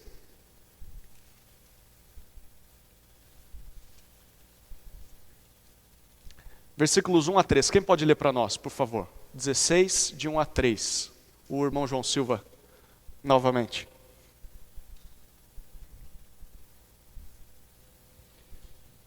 E chegou a Derbe e Listra, e eis que estava ali um certo discípulo por nome Timóteo, filho de uma judia, e era crente, mas de pai grego, do qual dava um bom testemunho aos irmãos que estavam em Listra e em Icônio. Paulo quis que esse fosse com ele, e tomando-o, circuncidou-o, por causa dos judeus que estavam naquele lugar, pois todos sabiam que seu pai era grego. Ok, agora Paulo está numa outra viagem missionária e ele encontra o Timóteo. E ele percebe que o Timóteo já tem bom testemunho, já tem desenvoltura, certamente é mais jovem que Paulo, não tão jovem, dos 20 e tantos anos, um jovem naquela época, até os 40 anos ainda era jovem. Essa é uma boa notícia, né? Para os jovens da nossa igreja. E Timóteo tinha essa faixa de idade, e Paulo chama ele, quero ter você junto comigo, provavelmente para fazer o que Barnabé fez comigo. E é exatamente isso que acontece, porque quando você vai para a carta que Paulo escreve a Timóteo, a segunda carta, vamos para ela agora, 2 Timóteo,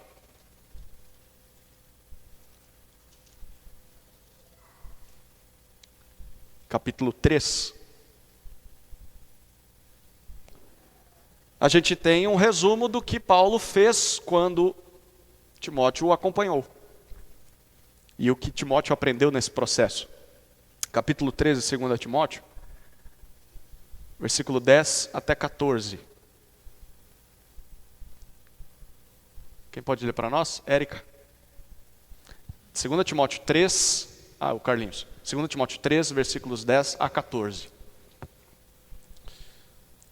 Tu, porém, tens observado a minha doutrina, procedimento, intenção, fé, paciência, amor, perseverança. Minhas perseguições e aflições que sofri em Antioquia, Icônio e Listra, quantas perseguições suportei, e o Senhor me livrou de todas. Na verdade, todos os que querem viver uma vida piedosa em Cristo Jesus sofrerão perseguições, mas os homens maus e impostores irão de mal a pior, enganando e sendo enganados. Tu, porém, permanece naquilo que aprendestes e de que fostes inteirado, sabendo de quem os tem aprendido. Muito bom. Aqui Paulo apresenta o currículo de discipulado que ele apresentou para Timóteo enquanto caminhou com Timóteo. Agora eles estão separados. Paulo está preso, já não pode mais acompanhar o seu pupilo, e Timóteo está responsável pelas igrejas, provavelmente na região em Éfeso, e lá é muito problema, como diz o Bima, pastor Bimael, cada enxadada é uma minhoca, né? Então é um problemão lá em Éfeso, é muito abacaxi para descascar, e Paulo já não pode mais estar com ele, por isso ele escreve e fala, você já sabe o que fazer. Por que você sabe? Porque eu já dei livros para você ler, você já fez seminário, então se vira. Não, você viu em mim. Quando você estava comigo, você aprendeu sobre ensino, conduta, propósito, fé, paciência, amor, perseverança. Aprendeu a ser perseguido.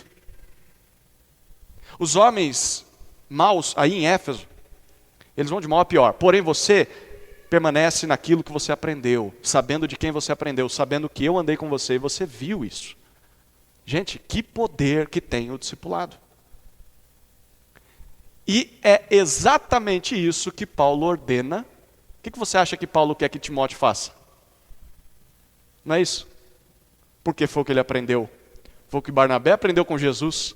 Foi o que Paulo aprendeu com Barnabé. É o que Timóteo está aprendendo com Paulo. E é o que Timóteo deve fazer com outros. E é exatamente isso que ele diz no capítulo 2, versículo 2. De 2 Timóteo. 2:2.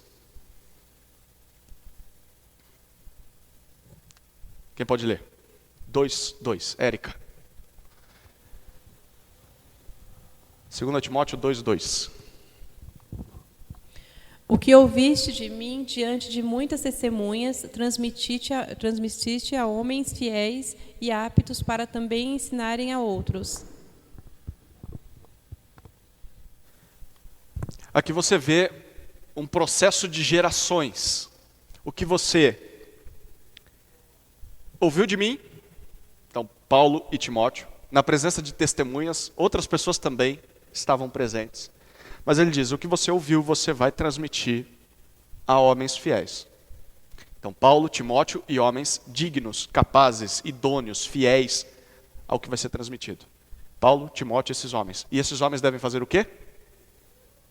Ser capazes de ensinar a outros. 4 gerações para que preservem e continuem levando o evangelho às pessoas. Era isso que nós deveríamos estar fazendo. Isso. Recentemente, numa conversa com um irmão, ele percebeu a necessidade de fazer discípulos. E começou a comparar isso com a sua agenda. E aí ele falou, mas não dá. Eu estou envolvido com muita coisa na igreja. Falei, que coisa? Ah, tem esse ministério, não tenho tempo para fazer discipulado. Falei, pois bem, Jesus não mandou você fazer esse ministério. Jesus mandou você fazer discípulos, só isso. A reação dele foi, então preciso abrir mão de alguns ministérios. Eu falei, eu acho que é isso mesmo que você tem que fazer. Para usar o seu tempo para fazer discípulos. Porque foi isso que Jesus mandou você fazer. Não sei como você vai lidar com isso. Mas tem de aprender a lidar com isso. Fazer menos para poder fazer discípulos. Ter tempo para isso. Bom, tudo bem até aqui? Não falta exemplo para a gente. Jesus, Paulo. E o que isso tem a ver com aconselhamento bíblico? Pode passar, Tiffany. Tem 4 frases aqui que eu vou explicar o que é aconselhamento bíblico e qual é o nosso papel em relação a tudo isso e qual é a relevância dele no discipulado. Se há algum momento em que eles andam juntos ou se sincronizam. Bom, aconselhamento bíblico, em primeiro lugar, é parte do trabalho de anunciar Jesus Cristo aos seus discípulos. Vamos abrir em Colossenses 1:28. Aqui a gente vai perceber, em Colossenses, como Paulo fazia discípulos. Com que ele se preocupava quando estava junto com essas pessoas. Com Timóteo, a gente sabe que ele fez isso com Tito também, com Silas. Colossenses 1:28 e 29. Agora é como se nós tivéssemos a oportunidade de, com um drone, voltar lá no passado e nas conversas de Paulo com as pessoas, nós pudéssemos chegar perto e observar como uma mosquinha o que Paulo fazia e como é que era esse negócio de discipulado na vida dele. Qual o propósito disso tudo? O que ele falava no discipulado? Que livro ele usava? Que vídeo, que pregação ele fazia a pessoa ouvir no YouTube? Olha o que Paulo diz aí, versículos 28 e 29, capítulo 1. Quem pode ler para a gente? O irmão William. Nós proclamamos, advertindo e ensinando a cada um com toda a sabedoria, a fim de que apresentemos todo homem perfeito em Cristo. Para isso eu me esforço, lutando conforme a sua força, que atua poderosamente em mim. Muito bom, no versículo 27 ele está falando sobre quem? O William não leu, mas identifiquem aí. Finalzinho do versículo 27. Jesus Cristo, que é a esperança da glória, certo? Aí ele entra no versículo 28. A ele anunciamos. Ou seja, Paulo está dizendo, eu e quem está escrevendo a carta comigo, nós anunciamos Cristo para as pessoas, certo? Advertindo e ensinando a cada um. Não era só de púlpito, mas olho no olho, pessoa a pessoa, com toda a sabedoria, com um propósito. Qual o propósito? Apresentar todos perfeitos em Cristo. Tanto homem quanto mulher, tanto adulto quanto criança, todos refletindo a imagem de Jesus, parecendo com Jesus, o máximo possível. É isso que eu faço nas minhas conversas e nos meus relacionamentos. E aí no versículo 29 ele diz, é para esse fim que eu trabalho. Esse é o resumo do meu ministério, que os homens e mulheres que eu tenho contato sejam como Jesus. Se falta para você o conteúdo do discipulado, é aqui, esse aqui. Fale sobre Jesus. Estude sobre Jesus. Leia as palavras de Jesus. Para que os dois se tornem como Jesus. E Paulo fazia isso de duas maneiras. Se você voltar os olhos lá para Atos, novamente, capítulo 20.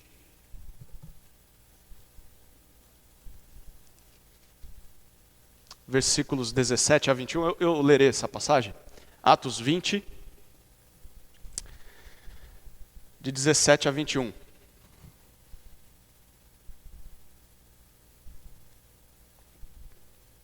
Achamos?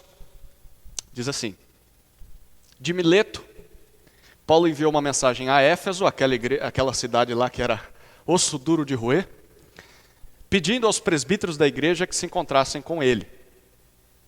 Aí os presbíteros, quando chegaram, Paulo lhes disse, versículo 18, vocês sabem como me conduzi entre vocês em todo o tempo, desde o primeiro dia em que entrei na província da Ásia, servindo o Senhor com toda humildade, com lágrimas e com as provações que me viram, que me sobrevieram pelas ciladas dos judeus. Aí versículo 20, vocês sabem que jamais deixei de anunciar o que fosse proveitoso e de ensinar isso a vocês.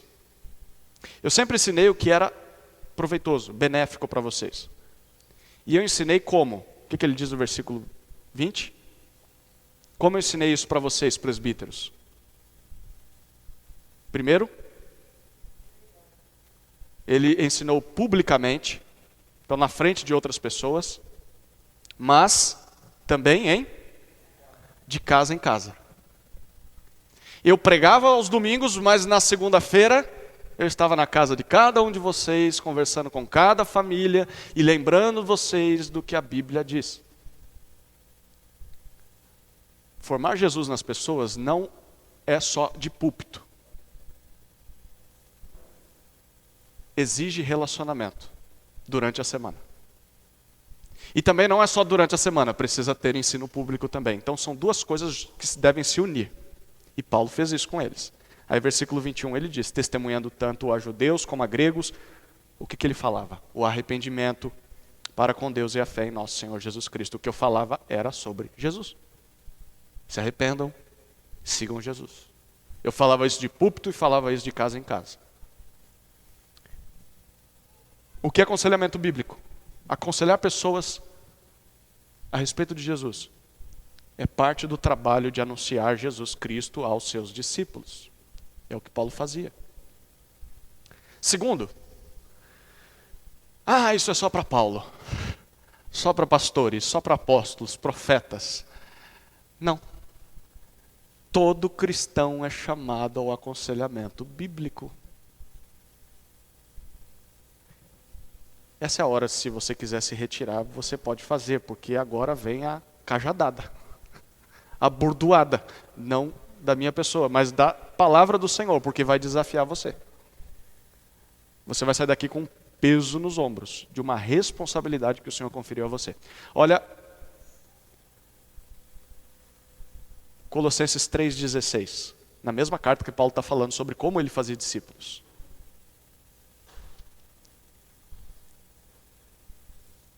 Colossenses 3,16. Quem pode ler para nós? O irmão João Batista.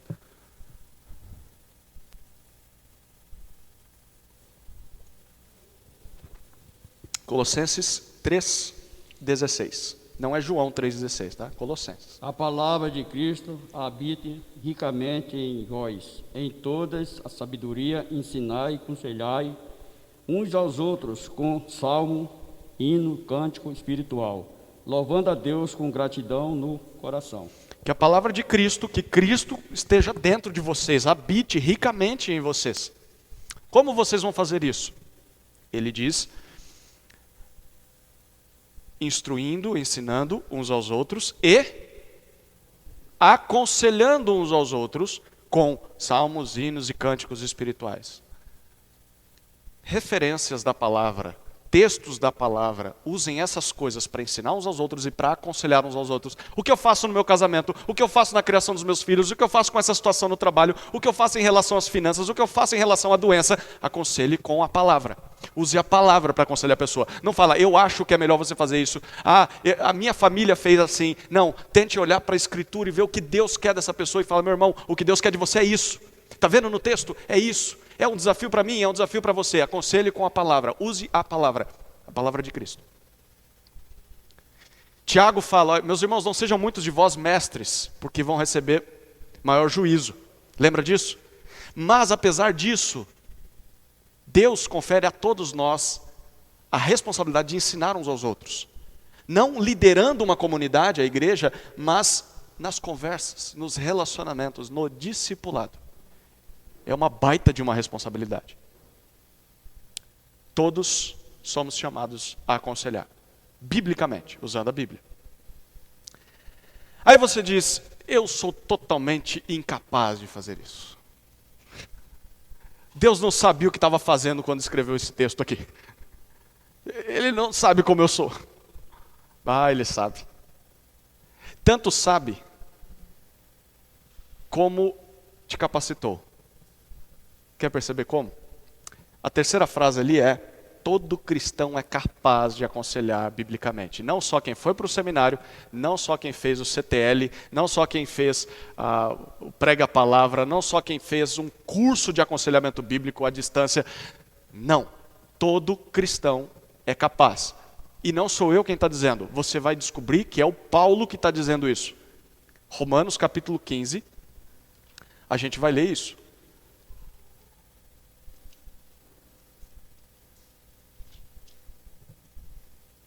Romanos 15, versículo 14.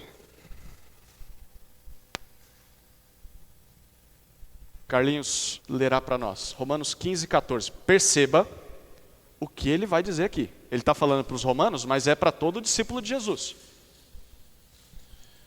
Meus irmãos, quanto a mim, estou convencido de que já estáis cheios de bondade e plenamente supridos de todo conhecimento, sendo vós mesmos capazes de instruir-vos uns aos outros.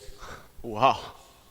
Irmãos, eu estou convicto, estou certo de que vocês já estão cheios de bondade, não falta bondade para vocês, não falta o conhecimento para vocês, e vocês estão aptos, vocês estão prontos, vocês estão capazes de ensinar. Outra versão diz admoestar, e a outra versão que diz aconselhar uns aos outros.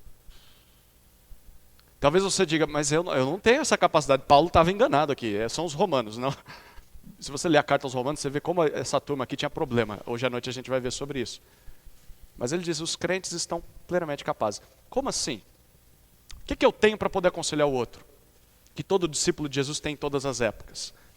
Nesse mesmo capítulo, lá no versículo 1, eu vou ler para nós, de 1 a 3. Olha lá. Romanos 15, de 1 a 3. Ora, nós que somos fortes na fé, temos de suportar as debilidades dos fracos e não agradar a nós mesmos. Portanto, cada um de nós agrade ao próximo no que é bom para a edificação, porque também Cristo não agradou a si mesmo.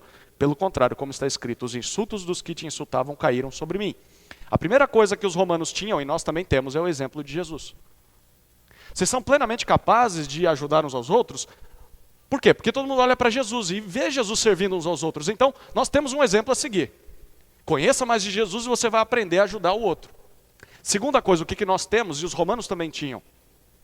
Segunda coisa, no versículo 4. Pois tudo o que foi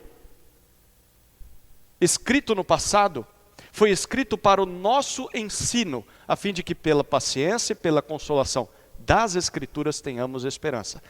Nós temos o exemplo de Jesus. Segundo, nós temos a Escritura. O recurso, a matéria-prima para ajudar pessoas, nós já temos. Em várias versões, na palma da mão, com o celular, nós temos a Escritura. Temos o exemplo de Jesus e temos a Escritura. Mas com que poder eu faço isso? Como é possível que eu sente com uma pessoa no seu conflito e eu seja capaz de abrir a Bíblia com ela e ter sabedoria para falar para ela, meu irmão, Jesus não fez isso e olha aqui na Bíblia, você tem que fazer isso em relação a esse seu problema. Como eu vou ter essa coragem? Aí você vai e avança um pouquinho no versículo 13.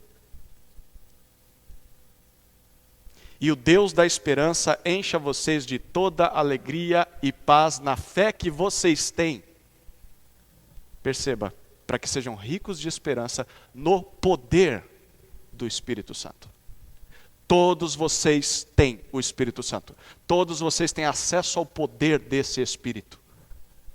Vocês têm o exemplo de Cristo, vocês têm a Escritura e vocês têm o poder do Espírito. Por isso ele diz no versículo 14, vocês estão plenamente supridos. Não falta curso para vocês. Não falta pregação para vocês. Não falta mais nada para vocês. Vocês têm o que precisam. Sabe o que vocês precisam então fazer? O que só falta é começar a aplicar isso. Se expor, romper a barreira da vergonha, do medo e convidar pessoas para vir na sua casa, abrir o coração e ouvi-las abrindo o coração e depois abrir a Bíblia e estudar a Bíblia junto com a pessoa. É só o que falta.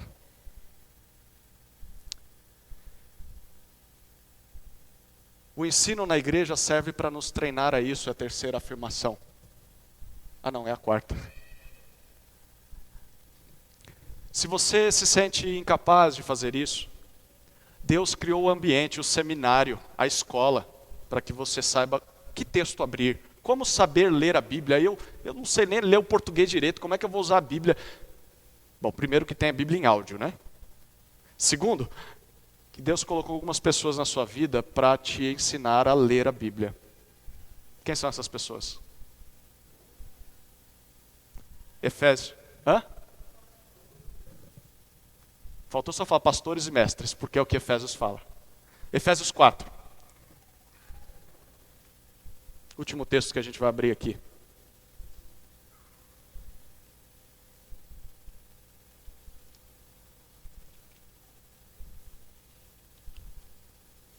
Efésios capítulo 4, versículos 11 até 16. Vou ler também. Efésios 4, 11.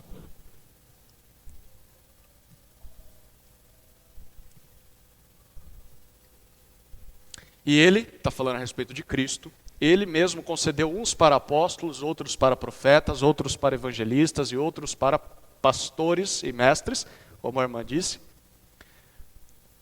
Cristo concedeu esses homens, e no contexto aqui, esses homens são como presentes de Cristo para a igreja, como se fossem dons que Deus está dando para a igreja. Ao invés de ser um cara que a gente olha, eu não gosto daquele ali, fica me exortando, né? Fica falando, me provocando, me encorajando a obedecer a Deus. Considere como um dom. Cristo concedeu. Para quê? Versículo 12. A fim, com vistas ao aperfeiçoamento dos santos. Aperfeiçoar você. E aperfeiçoar você para um propósito, para o desempenho do seu serviço, para o ministério, para que você sirva. E sirva para a edificação do corpo de Cristo.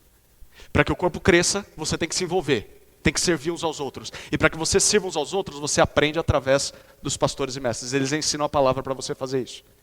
E aí ele diz, versículo 13, até que todos nós cheguemos à unidade da fé e do pleno conhecimento do Filho de Deus, ao estado de pessoa madura, à medida da estatura da plenitude de Cristo, para que todo mundo seja igual a Jesus. Versículo 14, o que acontece muito nos nossos dias. Já aconteceu naquela época e continua acontecendo hoje. Quando você não aprende da palavra e quando você não pratica o serviço e o discipulado, olha o que acontece no versículo 14. Para que não sejamos mais como crianças. Quem não faz essas coisas é criança, imatura. E uma criança imatura, olha o que ela faz.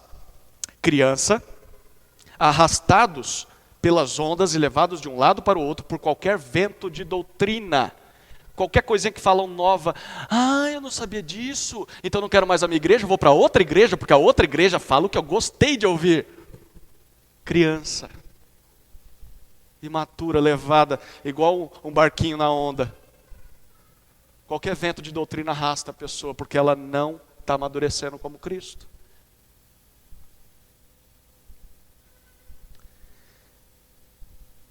esse vento de doutrina é pela artimanha das pessoas, pela astúcia com que induzem ao erro, versículo 14. Mas, pelo contrário, seguindo a verdade em amor, cresçamos em tudo naquele que é o cabeça, Cristo, de quem todo o corpo, bem ajustado e consolidado pelo auxílio de todas as juntas, segundo a justa cooperação de cada parte, efetua o seu próprio crescimento para a edificação de si mesmo em amor. O alvo de Jesus é que todos nós sirvamos uns aos outros, façamos discípulos para que assim possamos crescer juntos. Isso é a edificação da igreja. Isso significa, então, que há uma dinâmica, e agora, pode passar, Tiffany. Se faltava desenhar para você, eu vou desenhar. Agora é hora de todo mundo prestar atenção, porque a gente gosta de desenho, gosta de ilustrações. Você tem aí o que o autor Steve Viers, ele cita em vários livros dele, em especial eu me baseei aqui num artigo das coletâneas de aconselhamento bíblico do Palavra da Vida. Eu posso encaminhar esse artigo no informativo da igreja, ele tem em PDF solto, é um baita de um artigo. Tá? Ele vai dizer isso aqui sem desenho, quer dizer, tem desenho lá também. Ele diz que a dinâmica da igreja é um rio de discipulado. Então vamos imaginar aí, está vendo que embaixo há o rio, tem uns barquinhos ali, pode passar, Tiffany. Então o rio, o curso do rio, é a vida cristã, você está seguindo Jesus. Todos nós estamos no mesmo rio. Todo mundo que segue Jesus está aí. Alguns já estão mais à frente, outros estão mais atrás, mas todo mundo na mesma estrada. Ou melhor, no mesmo leito. Todos estão navegando para Nova Jerusalém. Ficou bonito, né? Então estamos navegando.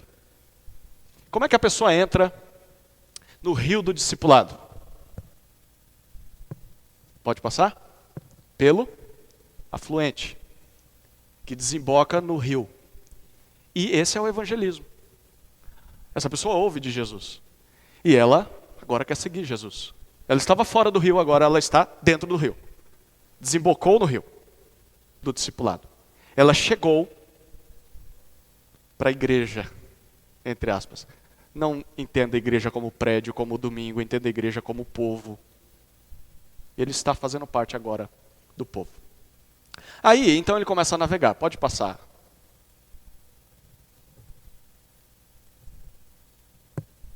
Espera aí, a manivela. Tá, daqui a pouco vai aparecer aí. Aí, chegou. Muito bom. Então, aí, essa pessoa, o que vai acontecer com ela? Discipulado. O Barnabé vai chegar perto do Saulo. E vai abraçar e falar, meu querido, minha querida, você precisa aprender bastante coisa e eu preciso me mover também, porque senão o Senhor vai me cobrar. Então vamos caminhar juntos. Cria-se um vínculo, começa-se o discipulado. Só que aí, alguns problemas mais sérios que fogem da sua alçada acontecem. Crises no casamento, brigas, separações. Você descobre que aquela pessoa que acabou de chegar, ela tem hábitos escravizadores, ela é viciada. E você está tentando ajudar e o negócio parece que... A dinâmica da vida da igreja não te dá tempo para sentar com ela e ajudá-la nisso. Talvez você também nem tenha tantos recursos, né? E aí que entra pode passar, Tiffany. O barquinho furou lá então, né? Tem um problema. Essa crise. Aí nós temos, pode passar? Tá vendo que temos um círculo ali? Nós chamamos isso de Baía, ou a Baia. Baia, né? Baia. Baia ou Bahia? Bahia? Bahia. O pessoal da Bahia gosta, né? Temos a Bahia. A Bahia, ela não é uma parte separada do rio. Ela faz parte do rio. Mas ela não está no fluxo do rio. Então, são as mesmas águas, só que as águas estão mais calmas. A água não está correndo. É como se fosse um refrigério, uma pausa na estrada, um posto de gasolina. Para que você desligue o carro, que você pense melhor e possa reparar o barquinho. Esse é o aconselhamento. Quem é capaz de fazer aconselhamento? Se você falar, pastor, eu vou jogar minha Bíblia em você. Todos nós. Ah, mas eu não tenho tanto conhecimento. Deveria então buscar esse conhecimento. Deveria aproveitar muito bem o que ouve na aula da EBD, no culto à noite, trazendo um caderno para tomar nota, para que lá no dia do aconselhamento você se lembre, porque é melhor ter um pequeno lápis do que uma grande memória, porque a memória falha. Então anote, escreva, grife, rabisque. Ah, mas eu vou estragar minha Bíblia. Não é para usar a Bíblia? Preste atenção. Aproveite as oportunidades de aprendizado para que você se equipe mais. Já estourei meu tempo e vou encerrar. O aconselhamento bíblico acontece, é parte do rio. E naquele processo o barquinho é consertado e a pessoa volta para o rio. Volta para o rio. Para continuar o processo de discipulado. Só que tem... Pode voltar, Tiffany, foi muito rápido. Tem um problema em todo esse desenho. É que o nosso projetor ele está conectado ao computador e eles se comunicam pelo Wi-Fi. E você sabe como é o Wi-Fi, né? Então, às vezes, ela já passou lá, mas aqui não chegou ainda. Tem um problema aqui, nesse rio, e é de propósito. Qual que é o problema?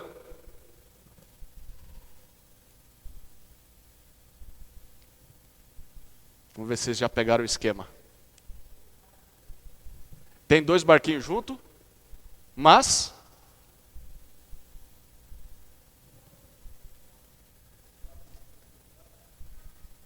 esse aqui e esse aqui, o que eles estão fazendo? Sozinhos. Jogo dos 7 erros, né? Eles não podem estar sozinhos, porque eles foram chamados a fazer discípulos. Aí sim a gente tem o desenho, até chegar aí, mas agora, na próxima imagem, você vai ter todos os barquinhos, um do lado do outro. Tanto lá em cima, no evangelismo, quanto no discipulado, quanto no aconselhamento bíblico, até chegar lá. Mas é isso.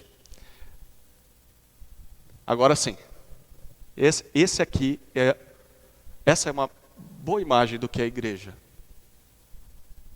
Eu vou mandar o slide para o informativo da igreja, tá? Mas essa é uma boa imagem do que deveria ser a igreja, do que Jesus planejou para ser a igreja.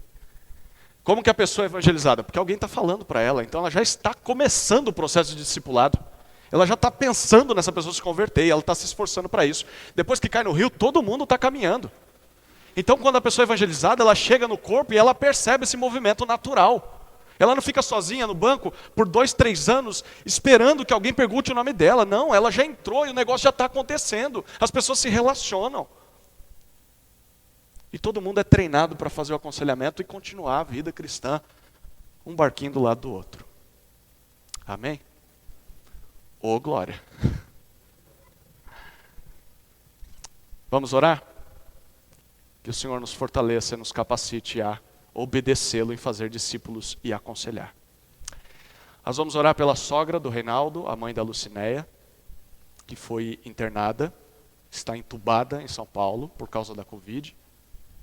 Então a família está bem angustiada com isso. Se você puder mandar uma mensagem, ligar para o Reinaldo, para a Lu.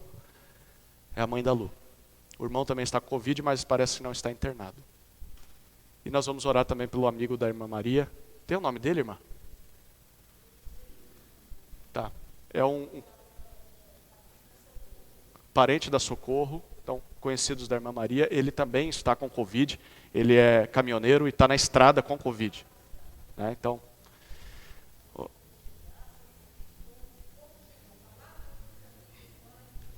vamos orar por essas 2 famílias, tá bom? Querido Deus, nós suplicamos graça e misericórdia sobre a família da Socorro e a família do Reinaldo. Pedimos, Senhor, para que o Senhor visite essas pessoas com cura e proteção. E que enquanto faz isso, nós pedimos que o Senhor encoraje o coração e anime o coração daqueles que são teus discípulos e desafie o coração daqueles que não te conhecem a te buscarem. E eu oro pela vida dessa comunidade. Que sejamos uma comunidade marcada pelos relacionamentos de amor, de discipulado e de aconselhamento bíblico. É a nossa oração, Senhor, que o Teu Espírito nos empurre, nos constranja ao discipulado. Não possamos dormir em paz, até que estejamos fazendo discípulos. É a minha oração em nome de Jesus. Amém.